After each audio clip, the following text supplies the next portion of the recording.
Jeepers, Dad. What's that? Oh, that's just another human snooping around our home sweet home. I didn't know people came in cans. Oh, yeah. They come down here in all kinds of ways. What for? Well, to get a first-hand look at the beauty and variety of life, the geological history, the fuel and mineral sources, not to mention the food sources. I know. Beware of nets and worms. But how long have people been coming down here? For centuries, Junior. For centuries. The first time humans took the plunge, they were holding their breath. But after that, they started looking for ways of staying down longer, like breathing through a reed. What they didn't know was that below a depth of 3 feet, the water pressure wouldn't let them draw enough air from the surface to expand their lungs. So, the lungs collapsed. Looks like reed diving was the last straw. Hardly. Oh, sure, people stayed up top for a while, minding their own business. But then, another great idea hit them. They called it the diving bell. You see, Junior, the bell trapped a pocket of air which the ding-a-ling inside could breathe. But there was only so much air to breathe.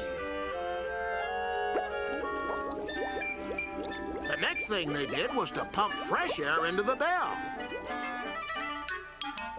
But if something were to happen by that required further study, leaving the bell wasn't such a good idea.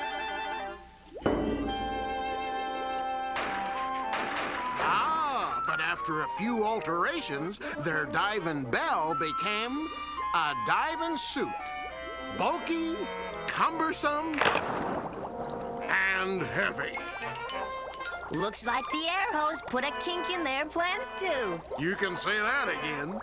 So, they went back to the drawing board and figured out they could take their air supply with them. Yep, they came up with the self-contained diving suit.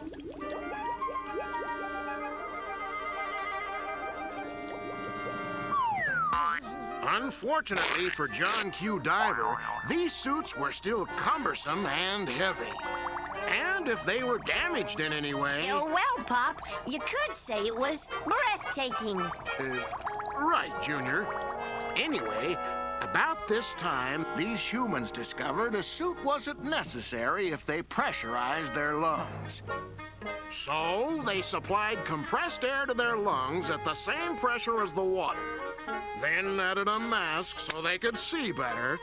Then put on fins to propel themselves. And the next thing we denizens of the deep know, people are dropping in all over the place.